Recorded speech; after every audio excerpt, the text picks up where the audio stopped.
오늘 본문의 이야기는 이스라엘 사람들이 기브온 사람들에게 속은 이야기입니다. 이스라엘 지도자인 여호수아는 오늘 본문 안에서 아주 큰, 아주 심각한 잘못을 하나 저지릅니다. 여호수아에게 주어진 사명이 무엇이었죠? 여호수아와 이스라엘 백성들 가운데 주어져 있던 사명. 근데 그것은 가나안 땅, 그 약속의 땅으로 들어가서 그 땅을 정복하는 일이었죠. 하나님께서는 그들 가운데 큰 선물을 주셨는데 그것은 약속의 땅이었습니다. 그런데 이 사명 안에는 한 가지 그들이 해야 할 일이 있었어요. 그것은 바로 그 땅에 사는 죄악된 백성들을 심판하는 일이었죠. 그 땅에 살아가는 주민들을 하나님께서 심판하시는데 그 심판의 도구로서 즉 이스라엘 백성들을 사용하고 계시는 것입니다. 그러니 여호수아와 또 이스라엘 백성들은 가나안 땅에 그곳 가운데서 그 땅을 하나님께로부터 받기 위해서는 먼저 그 땅을 정복하는 일을 해야만 했습니다. 그런데 오늘 본문을 보면 어떠한 잘못, 어떠한 실수를 범하느냐 하면은 여호수아와 이스라엘의 지도자들이 그 땅에 속해 있는 기브온 사람들과 평화조약을 맺는 것입니다. 이것은 잘못한 일이었죠. 싸우는 게 좋아요? 아니면 화목하게 지내는 게 좋아요? 맞아요. 싸우는 것보다는 화목하게 지내는 게 훨씬 좋죠. 그런데 모든 상황에서 그런 건 아니에요. 무엇인가 잘못된 일이 있을 때는 그것을 바로잡기 위해서는 싸워야 할 때도 있는 겁니다. 그것이 정말로 하나님의 뜻을 이루는 길이라면은 그냥 다 참고 그걸 다 당하기보다는 잘못된 것을 바로잡기 위해서 싸워야 할 때도 있는 거예요. 지금 이때는 이스라엘 백성들이 싸워야 할 때였어요. 그런데 싸우지 않고 그냥 화친 조약을 맺음으로써 서로 그냥 화목하게 지내는 길을 지금 약속을 맺었습니다. 이것은 큰 잘못이었죠. 하나님의 뜻 가운데 순종해야 할 이스라엘이 또 그렇게 이끌어가야 할 여호수아가 하나님의 뜻을 거스르는 그런 잘못, 아주 심각한 죄악을 지금 저지른 것입니다. 그런데 사실 이거는 속은 것이었어요. 여호수아도 잘못했지만 기브온 사람들이 철저히 자신들의 신분을 속였습니다. 그래서 싸워야 할 대상이라는 것을 알지 못했어요. 자신들이 가나안 주민이라는 사실을 철저하게 숨기고 자기들은 가나안에 속한 사람들이 아닙니다. 우리는 먼 이방 나라에서 온 사람들입니다. 당신과 화목하게 지내고 싶습니다. 그렇게 요청을 했기 때문에 깜빡 여호수아와 이스라엘 사람들이 속아 넘어갔던 거예요. 그럼 한 가지만 더 질문을 해볼게요. 속인 사람이 나빠요? 속은 사람이 나빠요? 속인 사람이 나쁠까? 속은 사람이 나쁠까? 맞아요. 속인 사람이 훨씬 더 나쁘죠. 속이지 않았으면 속일 일도 없잖아요. 그런데 오늘 본문을 보면은 하나님께서는 속인 기브온 사람들을 혼내는 게 아니라 속은 여호수아와 이스라엘 사람들에게 책망을 하십니다. 14절과 15절 말씀 다시 한번 함께 읽어보겠습니다. 시작.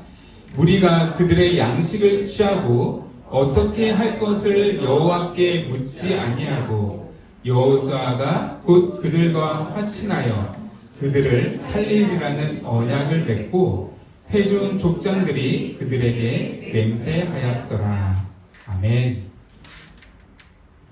여호수아가 기브온 사람들과 화친 조약을 맺은 일에 대해서 성경은 그 사건을 기록하면서 여호수아와 그 이스라엘 지도자들의 행동을 책망하고 있습니다. 이것은 잘못한 일이다. 그러면서 무엇이라고 말하고 있냐면 그들의 이 일들을 하는 그 모든 진행 과정 가운데서 어떻게 해야 하는지를 여호와께 묻지 아니하였다라는 것을 아주 콕 집어서 지금 책망하고 있는 말씀입니다. 이것은 엄중한 책망이었죠. 너희가 하나님께 묻지 않았다. 너희가 마음대로 이 아주 심각한 조약을 맺었다. 너희는 순종하지 않았다라는 것을 지금 말해주고 있는 것입니다. 그런데 우리가 생각해 볼 게 있어요. 아까 우리가 대답했던 것처럼 사실 속인 사람이 잘못이지 속은 사람은 그래도 덜 하잖아요. 근데 왜 하나님께서는 기부한 사람들에게는 아무런 책망도 하지 않으시고 왜 여호수아와 이스라엘에게만 이러한 책망의 말씀을 하시는가? 여기에는 이유가 있습니다. 그것은 단순히 그냥 실수로 속은 게 아니기 때문입니다. 사실 우리도 속아본 적 있죠. 우리 친구들도 친구가 이렇게 몰래 이렇게 뭔가를 이렇게 잘 꾸며가지고 막 장난을 걸어왔을 때 아마 그 장난에 넘어가 본 적, 속아본 적이 다들 있을 거라고 생각을 합니다. 상대방이 아주 치밀하게 전략을 세우고 속이려 들면은 사실 깜빡 속아 넘어가지 않기가 참 힘들죠. 근데 여기에서 하나님께서는 그런 것을 말씀하시는 게 아니라 여기에서 책망하고 있는 이유는 이스라엘에게 가르쳐 주신 대로 이스라엘이 행하지 않았기 때문에 그 부분을 지금 책망하고 있는 것입니다. 잠언 3장 5절에서 7절은 이렇게 말합니다. 너는 마음을 다하여 여호와를 의뢰하고 내 명철을 의지하지 말라. 너는 범사의 글을 인정하라. 그리하면 내 길을 지도하시리라. 스스로 지혜롭게 여기지 말지어다. 여호와를 경외하며 악을 떠날지어다. 아멘.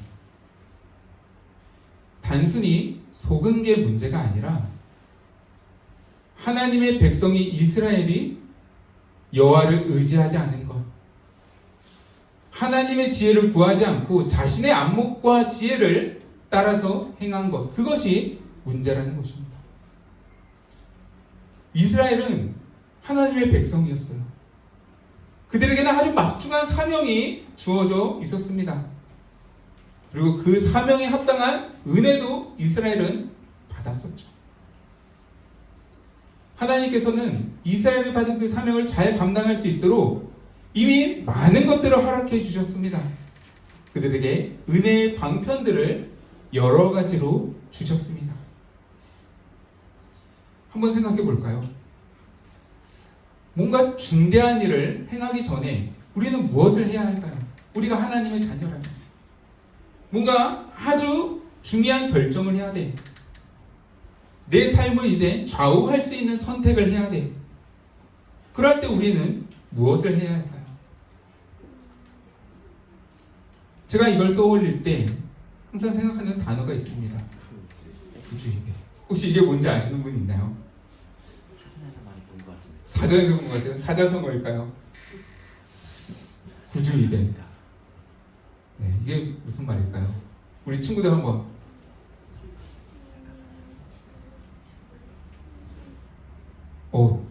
혹시 집사님들도 아무도 모르시나요? 백과사전에서 많이 본 기억인 것 같은데. 백과사전에서? 그래요? 이 단어가 과연 백과사전에도 실렸을까? 네, 이게 뭐냐면요. 수학 공식 풀 때 그 아주 유명한 수학 강사가 이 단어를 떠올려라 하면서 가르치는 겁니다. 구주이대. 구하는 게 뭐지? 수학 문제를 풀기 전에 구하는 게 뭐지? 를 첫 번째로 생각하고, 두 번째, 주어진 게 뭐지? 이 문제 안에서 이 구하는 것을 풀 수 있도록 주어져 있는 건 뭐지? 그리고 이것을 어떻게 사용하지? 문제 답을 구할 때 주어진 것을 어떻게 사용하지? 그리고 마지막 배는 뭘까요?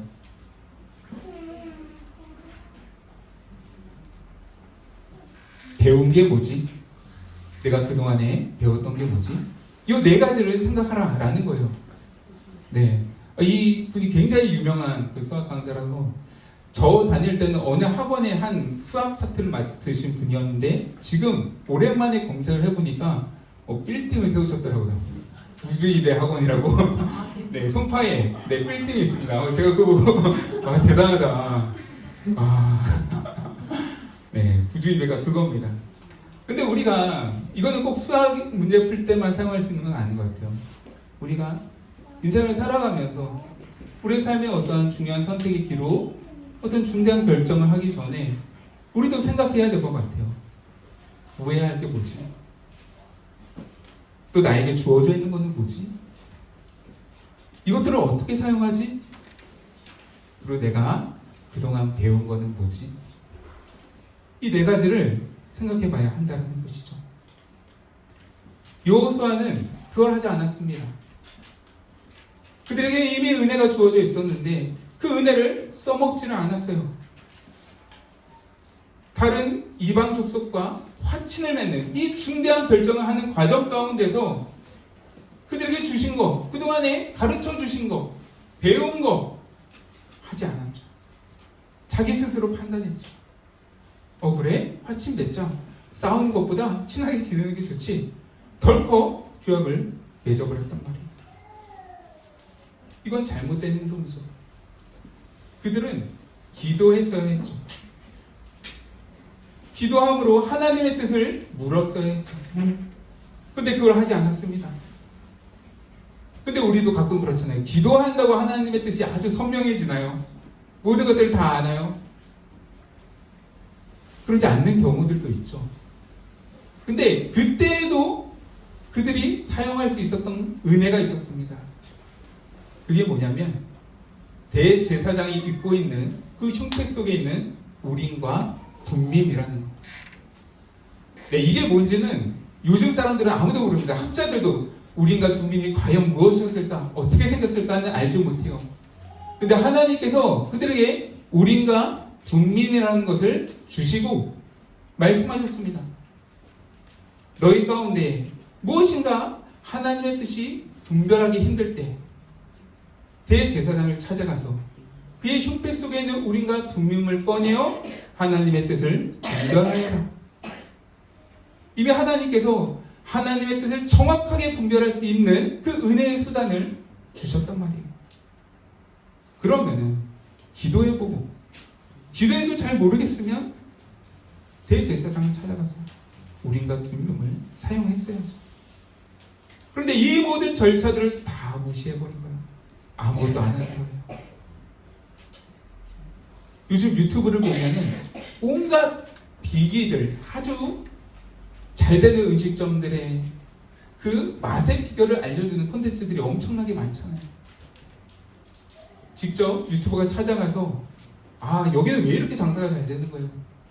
실제 비밀이 뭔가요? 하면은 어떤 곳에서는 안 알려주는 것도 있지만 어떤 곳에는 다 알려주는 것도 있습니다. 이건 이렇게 하면 되고요. 이렇게 하시면 됩니다. 그런 사람들이 찾아와요. 그러면 이제 유튜버가 그렇죠. 아니 이런 것들을 이렇게 다 알려주시면 어떡해요? 이거 다 유튜브에 올라갈 건데 이렇게 다 알려주시면 어떡해요? 그러면은 그 사람들이 뭐라고 하는지 아세요? 알려줘도 어차피 다 안 해요.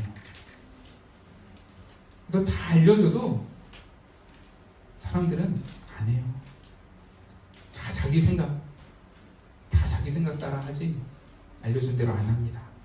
그렇게 말을 하더라고요. 우리 신앙 안에서도 동일한 것 같아요.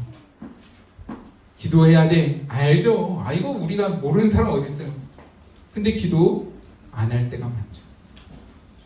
말씀 봐야 돼. 알죠. 말씀 안에 답이 있어. 알아요. 근데 정작 중요한 순간 가운데 말씀을 놓치는 경우가 우린 참 많습니다.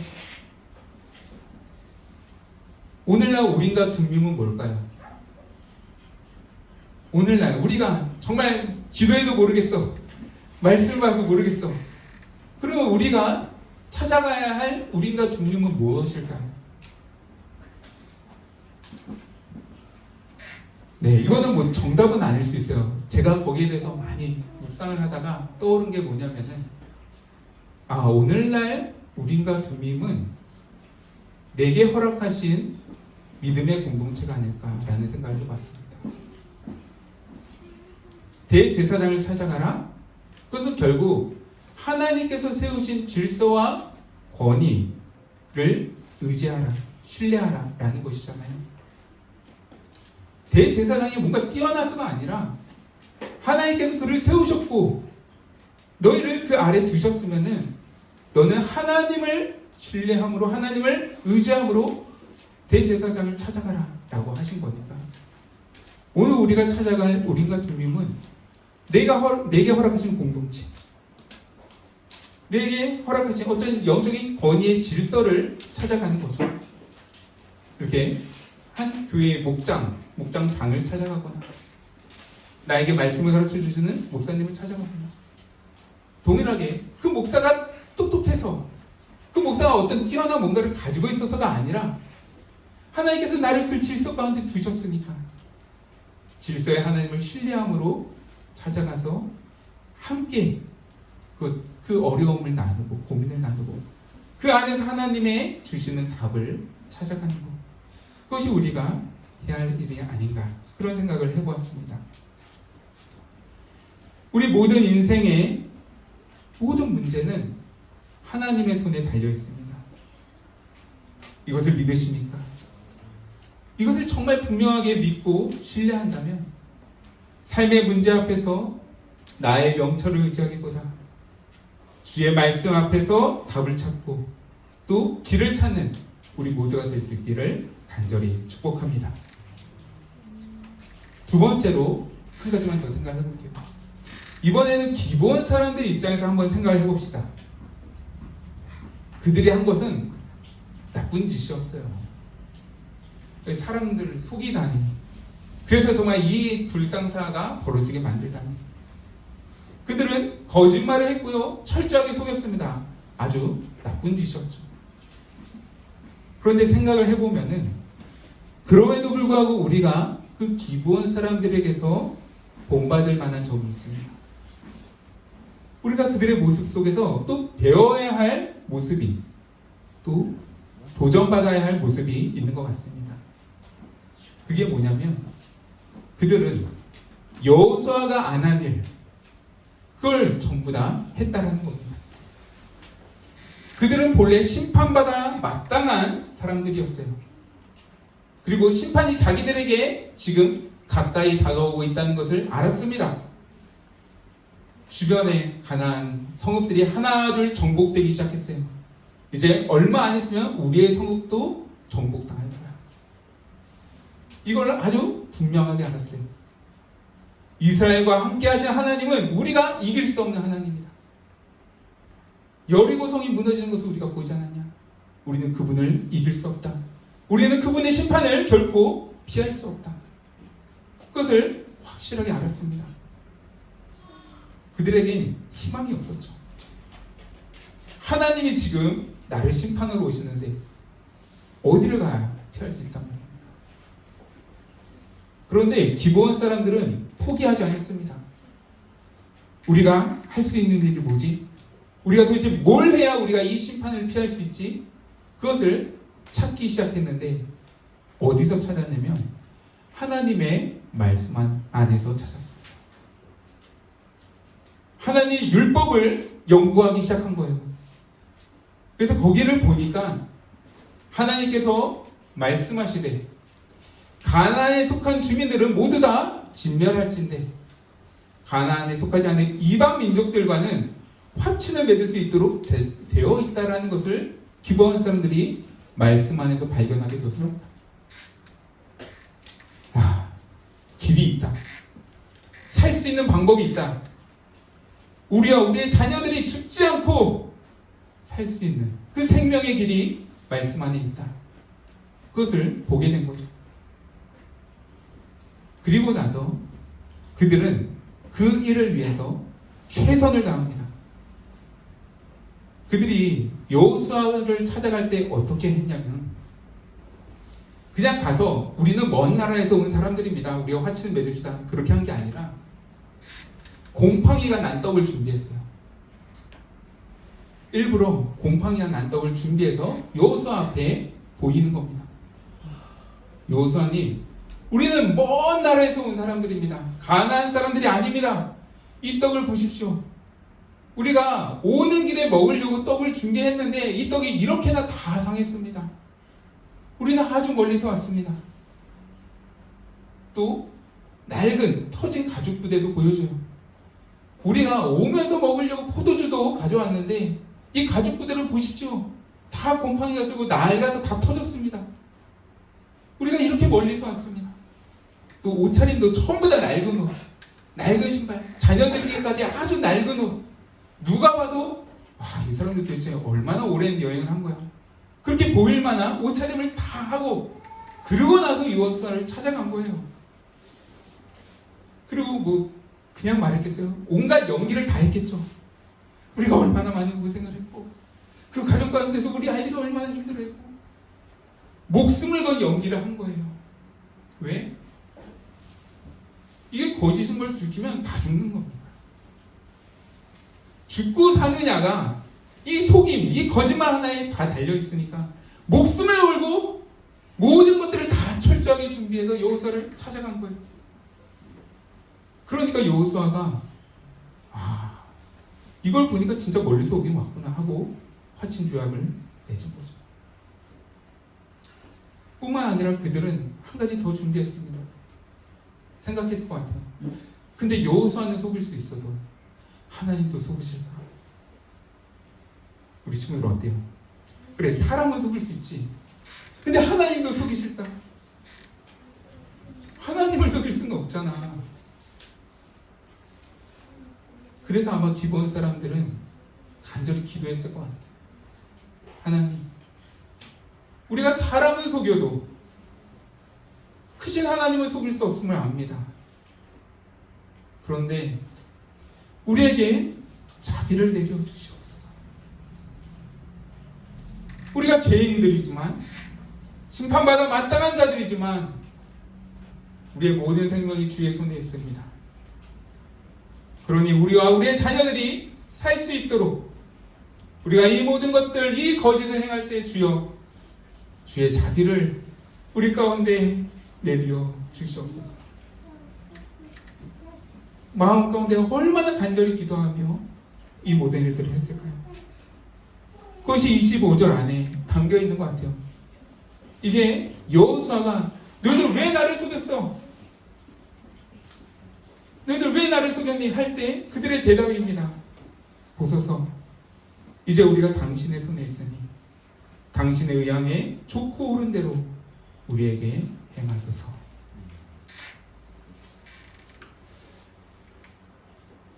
정말 놀랍게도 하나님의 자비가 그 기브온 족속 가운데 부어졌습니다. 하나님이 모른 척 해주셨어요. 그 모든 일을 할 때 여호수아야, 쟤네 싹 다 거짓말이야, 빨리 가서 저들과 싸워라 하지 않으시고 하나님이 모른 척 하시고 이 모든 일들에 있어서 책망을 누구에게? 여호수아에게. 너 왜 묻지 않고 있느냐? 여호수아와 이스라엘 사람들만 책망하신 겁니다. 기브온 족속들, 사망의 땅에 있던 족속들이 생명을 얻었습니다. 모든 자녀들이 다 죽지 않고 살아날 수 있었습니다. 이 은혜가 그들 가운데 부어졌습니다. 이 순간뿐만이 아니라 성경 곳곳을 보면 기브온 사람들이 나옵니다. 느헤미야 7장을 보면은 나중에 이스라엘이 포로로 끌려가거든요. 그러고 나서 다시 하나님의 은혜를 받고 가나안 땅으로 돌아오거든요. 그때 성벽을 다시 재건하고 예루살렘 성전을 다시 세울 때 기브온 족속들도 그들과 함께 했다라는 기록이 있습니다. 예루살렘 성벽의 옛 문을 기브온 사람들도 함께 중수했다. 이것이 보여주는 게 뭐죠? 하나님께서 기브온 족속들을 받아주셨다는 거죠. 그래, 너희도 내 백성이다.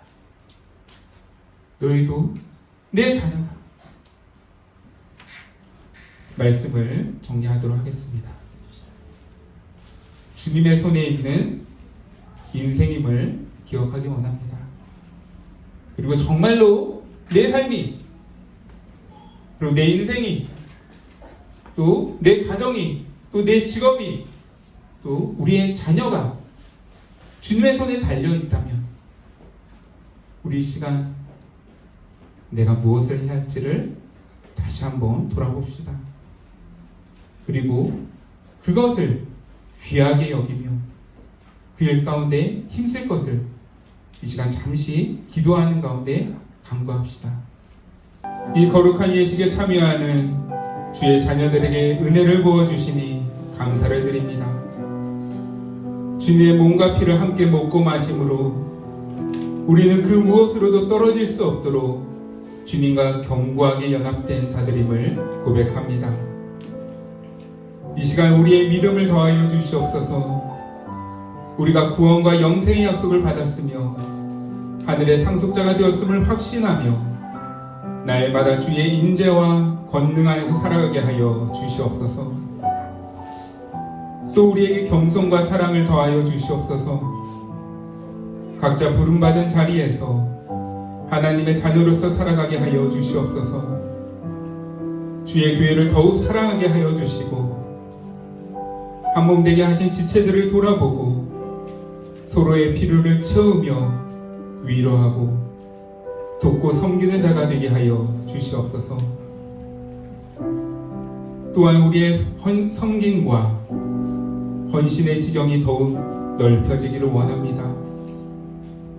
주님의 시선이 향하는 곳을 향해 우리의 시선도 향하게 하여 주시고 우리가 받은 은혜를 이웃과 나누고 흘려보내는 삶에 기쁨으로 헌신케 하여 주시옵소서. 주님, 이 자리에는 아직 세례를 받지 못하여 성례에 참여하지 못한 어린 자녀들도 있습니다. 이 어린 자녀들을 기억하여 주시고 동일한 은혜를 부어 주시옵소서. 이 모든 것 예수 그리스도의 이름으로 기도드립니다. 아멘. 네, 강복 선언으로 예배를 모두 마치도록 하겠습니다. 주 예수 그리스도의 은혜와 하나님의 사랑과 성령의 교통하심이 너희 무리와 함께 있을지어다.